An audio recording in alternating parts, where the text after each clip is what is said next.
Selam. Merhaba. İlk videomuz için Belçika'da, Brüksel'deyiz. Farklı yerler gezip, farklı şeyler tadıp size de olabildiğince tanıtmaya çalışacağız. Rehber niteliğinde bir video olmayacak. Biz keyif aldığımız, sevdiğimiz şeyleri yapacağız. Siz de yapmak isterseniz diye açıklama kısmında detayları paylaşıyor olacağız.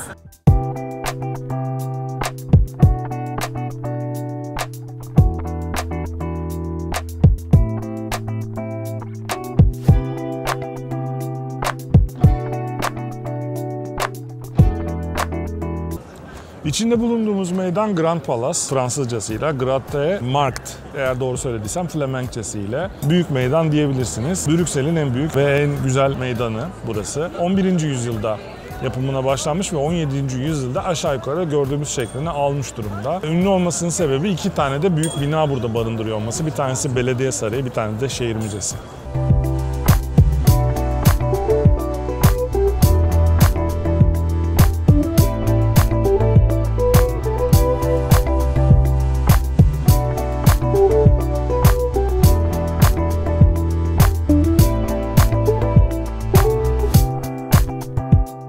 Şimdi Brüksel'in sokak lezzetleri deyince akla ilk gelenlerinden patates kızartması denemeye geldik. Friedland diye bir yerdeyiz. Evet, birçok blogda ve başka videolarda gördüğümüz bir yerde, tavsiye edilen bir yerde. Hemen Grand Place'in bir arka sokağı gibi çok yakın meydana. Evet. Şimdi deneyeceğiz.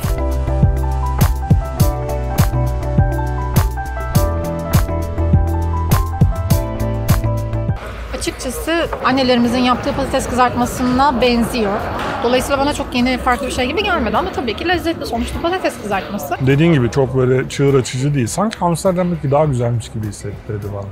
Bu arada Friedland'de kredi kartı geçmiyor. Sadece nakit ödeme yapılabiliyor. Aklınızda olsun. Bizim aldığımız bu patates dışında bir de sandviç üzeri patates, yani bizim patso dediğimiz seçenekleri de var. Sos seçenekleri var. Biz sossuz tercih ettik. Hani dümdüz. Bu patatesin alameti farkası neymiş bir görelim istedik. Sossuz olarak 3.20, soslu tercih ederseniz ise 4 euro fiyatı var.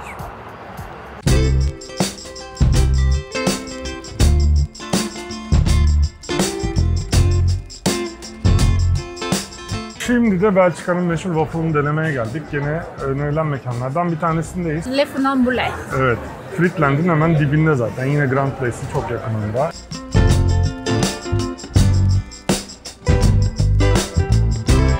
Böyle çikolatalı, kremalı falan bir şey söyledik. Yani güzel olma ihtimali yok gibi. Tek sıkıntı şu tahta çatallar. Pek de kolay değil yemesi. Bizim tercih ettiğimiz waffle böyle kremalı, çikolatalı, bir de meyveli, muzlu bir waffle'dı. Ve fiyatı 6 euroydu. Biraz pahalı geldi bana ama daha düz, işte meyvesiz falan olursa 3,5 eurolarda. Orada bizim tercih ettiklerimizi genelde turistler alıyormuş. Belçika'nın yerlileri daha çok sade waffle Evet, tercih sade, ediyor. tamamen sadece hamurdan oluşan waffle tercih ediyorlar.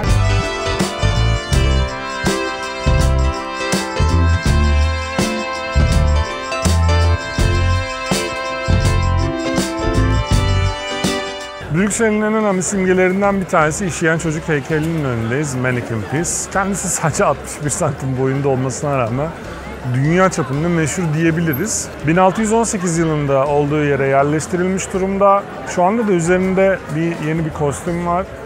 Söylendiğine göre yılın farklı zamanlarında farklı etkinlikler için böyle kostümler giydiriyorlarmış. Bu kostümlere ait bir de müzesi bulunuyor. Hemen sokağın başında, ziyaret etmek isterseniz. Aşağıya linkini bırakacağız.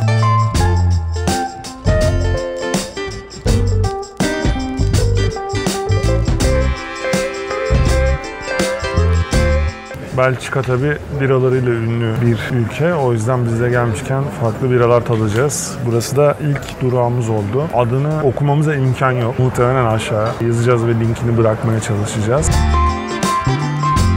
2 tane farklı bira tercih ettik. Bu Şeftali aromalı, inanılmaz tatlı, içimi çok keyifli, çok meyveli. Ben de St. Feolin tercih etmişim. Kesin öyle okunmuyordur ama evet. olsun. Blond Güzel ve mi? tatlı bir bira. Çok güzel, çok keyifli. O zaman Tadına bakabilir değişelim miyim? ya. Aynen. Evet ya, hadi değişelim. Oha, şaka mı bu? Bu bildiğin şeftali suyu. Çok güzel, evet. Güzel, hafif bir bira seninki. Benimki gerçekten çok meyveli ve Bildiğin bambaşka şeftali bir suyu. şey. Yani. Aynen. Lindemans. Şöyle bir bira.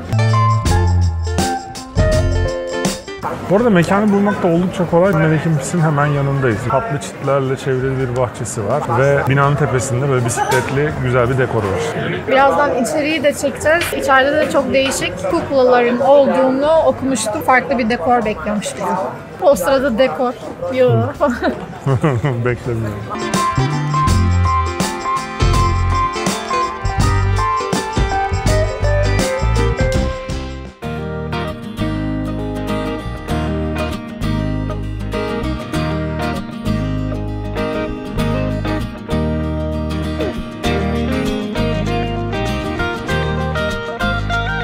Şu anda Brüksel'in yüksek noktalarından bir tanesindeyiz. Bir tepedeyiz.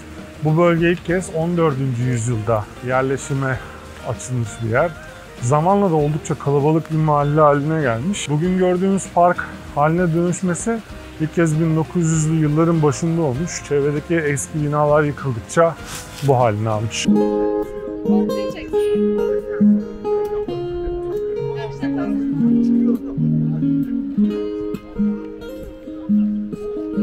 Burası gençlerin takıldığı, oturup muhabbet ettikleri, bir şeyler içtikleri, gün batımını izledikleri güzel bir manzaraya sahip bir park. Peyzaj olarak da çok tatlı bir görüntüsü var.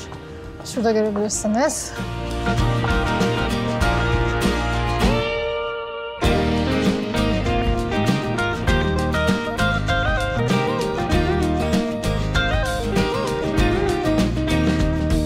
Evet, Kraliyet Meydanı'ndayız. Brüksel Kraliyet Sarayı hemen arkamızda. Aslında Belçika Kraliyet ailesinin üyeleri arkamızda yaşamıyor şu anda. Farklı bir sarayda yaşıyorlar ama yine de resmi bir devlet dairesi olarak kullanılıyor. Yaz aylarında da gezilebildiği söyleniyor. Biz sadece dışarıdan görmek istedik.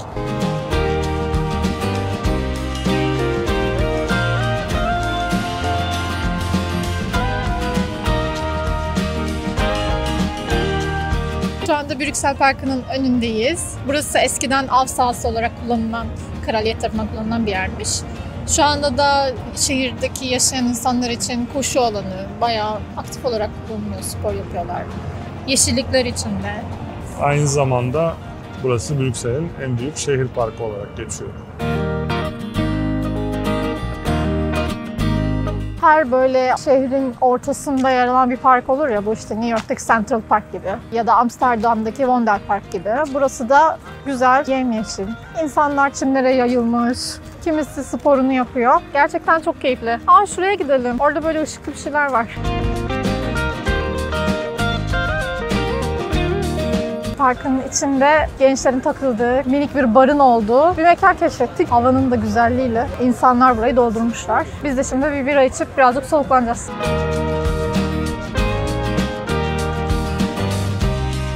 Madem dedik güzel bir yer bulduk, Brüksel Parkı'nda oturabileceğimiz.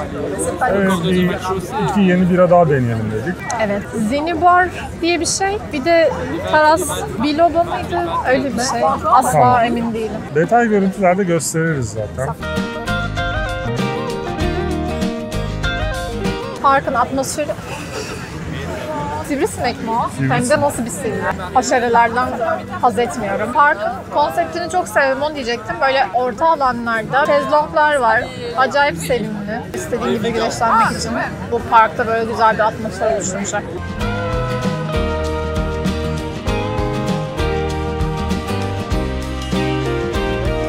Şimdi tatlı patates kızartması söyledik. Yaklaşık bir yarım saat, 35 dakika falan oldu bu arada hazırlanması. O kadar sürdü. Patatesi tarladan topladılar. Ama çok güzel tadı.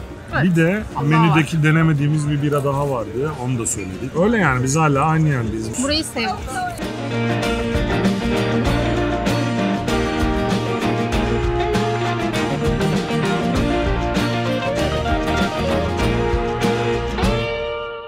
Arkamda görmüş olduğunuz katedral Saint Michel ve Saint Gudula Katedrali. Burası kraliyet düğünleri ve cenazelerinin düzenlendiği katedral. Gotik tarzda bir yapı, bayağı görkemli.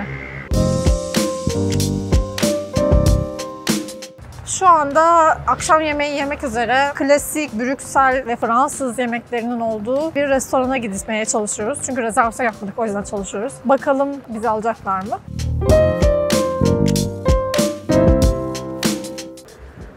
Şimdi Royal Gallery of St. Hubert'in içindeyiz. Burası böyle bir pasaj gibi, üstü kapalı dükkanların olduğu, genellikle de lüks dükkanlar bunlar.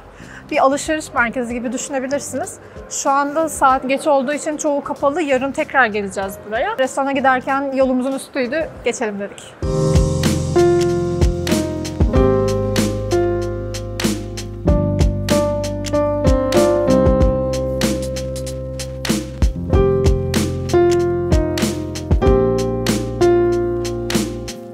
Biraz önce bahsettiğimiz restorana geldik ama tabii ki masa bulamadık. Yine de adımızı yazdırdık. 20 dakika sonra tekrar şansımızı deneyeceğiz bakalım.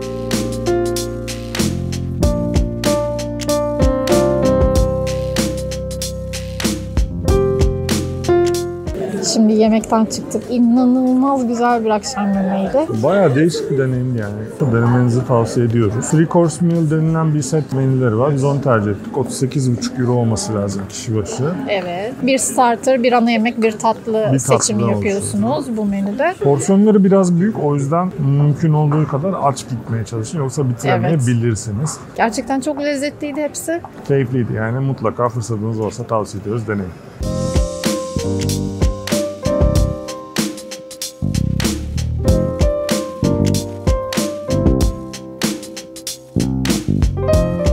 Bu saatte açık market bulamadık ama bu saatte açık çikolatacı var. Evet ya.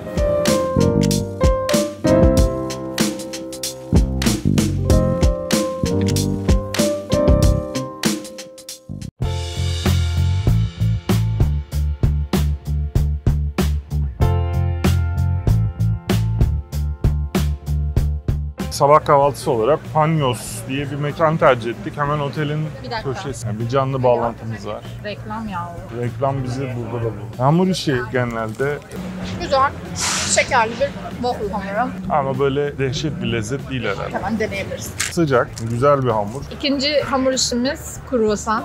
Nutellalı bir kruvasan tercih ettim. İçinin dolgusundan kaçınmamışlar bu arada. Peynirli poğaça alırsınız da içinde şu kadar peynir olur mu? Basmış Burada öyle Nutella'yı değil. adam. Nutellası dolu dolu. Çok güzel.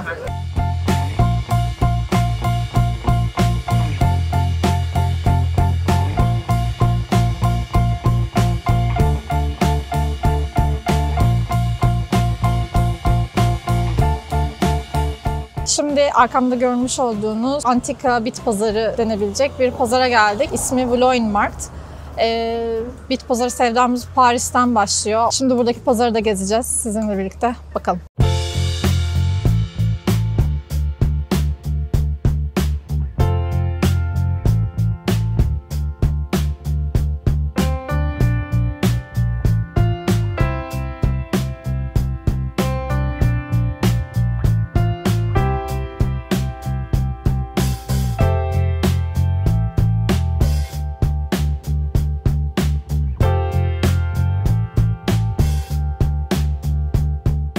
Antika bit pazarını gezmeyi bitirdik. Oradan da merkeze dönüş yolu üzerinde bir sürü vintage store ile karşılaştık. Dükkanların olduğu caddenin konumunu aşağıda açıklama kısmında bulabilirsiniz. Kiloyla kıyafet satılıyor. Kilosu da 15 euro. Bütün dükkanlarda da aynıydı fiyat olarak.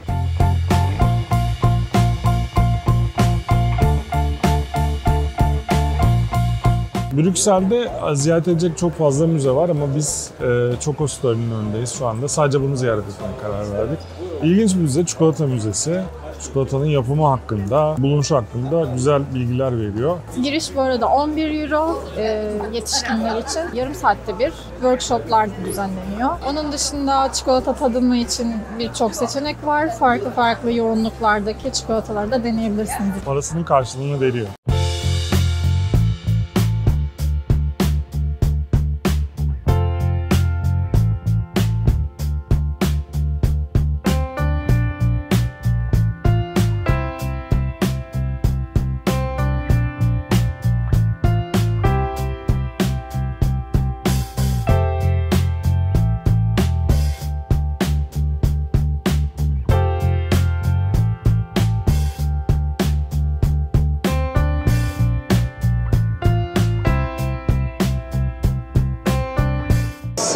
Wolf bir yere geldik yemek için. Burası bir yemek pazarı gibi, AVM'lerin food courtları gibi düşünebilirsiniz. İçerisinde birçok farklı restoran var, farklı dünya lezzetlerini tadabileceğiniz toplam 19 restoran, 2 tane de barı var.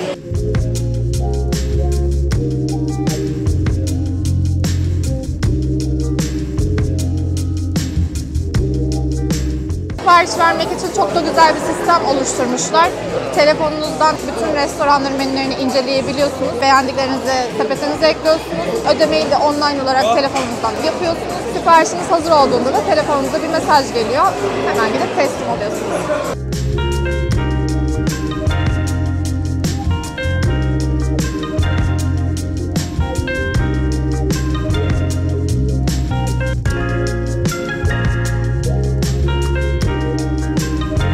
Biz bugün 3 farklı yemek tercih ettik burada. Bir tanesi Asya mutfağından, bir tanesi Afrika mutfağından, bir de deniz ürünleri restoranından. Kendine has lezzetleri olduğunu söyleyebilirim yemeklerin. Bu arada aynı zamanda Wolf'un kendi ürettiği biralar da bu arada burada. Onlardan da tadabilirsiniz. Biz de Amber ve Triple Blonde'u denedik. Ama siz menüye bir göz atın.